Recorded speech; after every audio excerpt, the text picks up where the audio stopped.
জোনে চলে যাচ্ছে, ওবিসিটি 1 এ চলে, গ্রেড 1 এ চলে যাচ্ছে। এখানে আছে 1 यूनिट बढ़ने पर हार्ट अटैक का खतरा 9% बढ़ जाता है। 18 থেকে 23 এর উপরে যদি কারোর BMI লেভেল যাচ্ছে সেখানে 1 यूनिट बढ़ने से 9% हार्ट अटैक का खतरा बढ़ जाता है।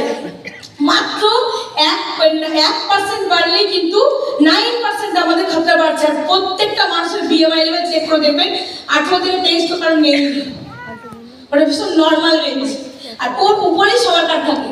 আর তার জন্যই কিন্তু এত প্রবলেম। শুধু এটা হার্টের উপরে আজ দেখাচ্ছে, এটা কিন্তু শুধু তো হার্ট অ্যাটাক নয়, ওই BMI লেভেল বাড়লে হার্টের সমস্যা আসতে পারে, লিভারের সমস্যা আসতে পারে, কিডনির সমস্যা আসতে পারে, জয়েন্টের পেন আসতে পারে, আপনাদের যে মেয়েরা যারা গাইনোকোলজিক্যাল প্রবলেম ভুগছেন, ইনফার্টিলিটির সমস্যা আসতে পারে, কি আসতে পারে না। সেই সমস্ত রিস্ক জোন থেকে নিজেকে বার করতে গেলে আমাদেরকে BMI লেভেলের উপরেই কাজ করতে হবে, যেটা আমাদের প্রত্যেকটা ওয়েলনেস কোচে জানা আছে। BMI লেভেল কি জিনিস, বডি মাস ইন্ডেক্স, এছাড়াও আমরা